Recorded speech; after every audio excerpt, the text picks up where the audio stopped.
Hola, en este objeto de aprendizaje vamos a hablar de la base topográfica armonizada y en concreto vamos a hablar de las características específicas de los fenómenos.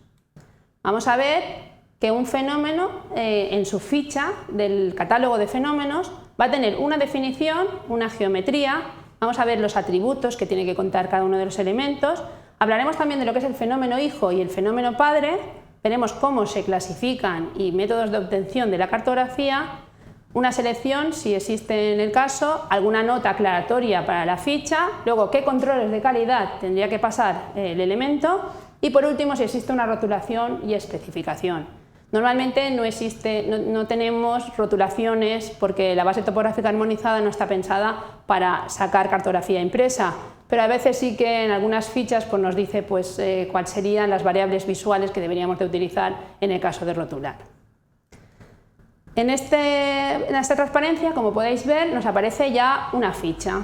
Si veis, la primera parte de aquí, en la que yo he representado como número 1, vamos a presentar el nombre y el código asociado. El código es un identificador único, pero no tiene nada que ver con el elemento, es un número que se ha dado aleatoriamente, pero lo que sí que ocurre es que con el numerito este tenemos clasificados todos los elementos en la base topográfica armonizada, pero no sigue ningún criterio específico en el que yo pueda utilizar el catálogo y pueda encontrar el elemento. Lo siguiente que nos dice es el nivel jerárquico del elemento, lo veis aquí en número 2, y nos dice si es fenómeno padre o fenómeno hijo, que después lo comentaremos. El L1 en este caso sería fenómeno padre, es decir, que este es el elemento fundamental del catálogo de fenómenos de este tipo. Lo siguiente que nos dice en la cabecera de la ficha es la descripción, es decir, necesitamos saber el ente del mundo real, cómo se clasifica y cómo se define en el mundo de la BTA. Entonces nos dice, por ejemplo, aquí construcción interpuesta transversalmente en un punto de una corriente de agua, es decir, tiene que explicar para que todos los institutos cartográficos y todas las comunidades sepan perfectamente cómo está definido este elemento en la BTA. Y por último nos dice los tipos de geometría que se pueden utilizar. En este caso nos está diciendo que tiene que ser de tipo lineal y o poligonal, ¿vale? Saber que la BTA siempre es de tipo lineal en todos los elementos y cuando son polígonos obligatoriamente son lineales y opcionalmente pueden ser poligonales. En cuanto a las características específicas, aquí vemos los atributos y tenemos dos tipos de atributos. Atributos calificadores, que los veis en naranja, y tienen un dominio fijo, es decir, que cuando hiciéramos nuestro modelo de datos tendríamos que poner dominios en los que sabéis que son 3 letras mayúsculas los que tienen que tener el dominio, y atributos complementarios, donde el dominio es variable, es decir, atributos donde se escribe directamente pues, un texto, una cota, un nombre.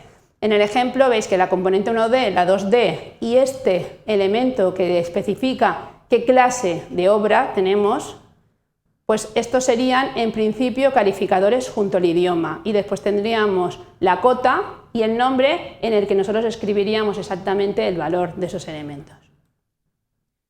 ¿Qué es un fenómeno hijo? ¿Qué es un fenómeno padre? En nuestra base topográfica armonizada vamos a trabajar con especialización y con herencia. Entonces lo que vamos a hacer es que los fenómenos padres van a tener explícitos todos los campos de su base de datos y después los fenómenos hijo en las fichas no le pondremos ningún valor, le pondremos el valor específico de ese hijo. ¿Vale? Por ejemplo, daros cuenta que aquí tenéis al depósito, que es un fenómeno padre, y dice cuáles son los fenómenos hijos de este fenómeno. Cuando vamos al fenómeno hijo, que sería el depósito de agua, dice atributos, todos los atributos del fenómeno padre, que es depósito, más los atributos, en este caso no tiene ninguno, pero los atributos que pudiera tener.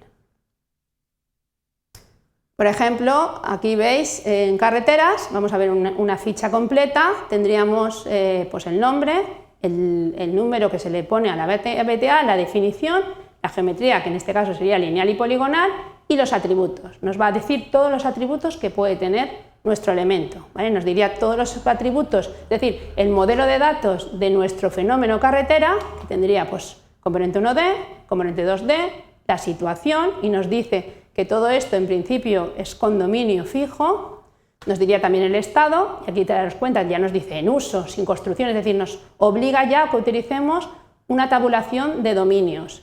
nos diría el titular del tramo de la carretera, nos diría el organismo competente, la carretera si es troncal o es un enlace, el idioma que se está utilizando en la base topográfica armonizada, que sabéis que es un elemento que tiene que tener cualquier fenómeno de la base topográfica armonizada, el nombre que le podamos dar a esa carretera y qué código identifica a esa carretera. Después, cuando ya nos ha dicho todos los campos de la base de datos, nos habla de los fenómenos hijo, nos dice: esta carretera tiene un fenómeno hijo que se llama carretera de calzada doble y nos dice que es lineal y poligonal, y uno de calzada única. Y luego ya nos explica cómo hay que clasificar, es decir, nos da todos los metadatos.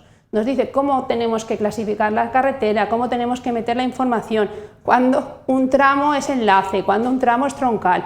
Es decir, nos va dando toda la obtención de la carretera, ¿vale? Aquí tenéis pues todo el texto que acompañaría a nuestra ficha. Y por último ya nos pone unos gráficos donde nos dice por dónde se tiene que tomar la cartografía.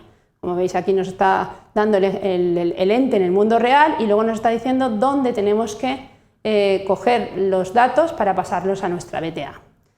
Daros cuenta que en principio nos dice que controles de calidad tiene que pasar este elemento, es decir, cuando hagamos el modelo de datos luego tendremos que ver que la exactitud posicional la cumpla, que la consistencia lógica, es decir, que tendremos que generar reglas de topología para que realmente estos datos estén bien hechos, y luego nos pide que haya conectividad. Recordad que los elementos lineales de una red de carreteras tienen que estar conectados con todos los elementos de comunicaciones.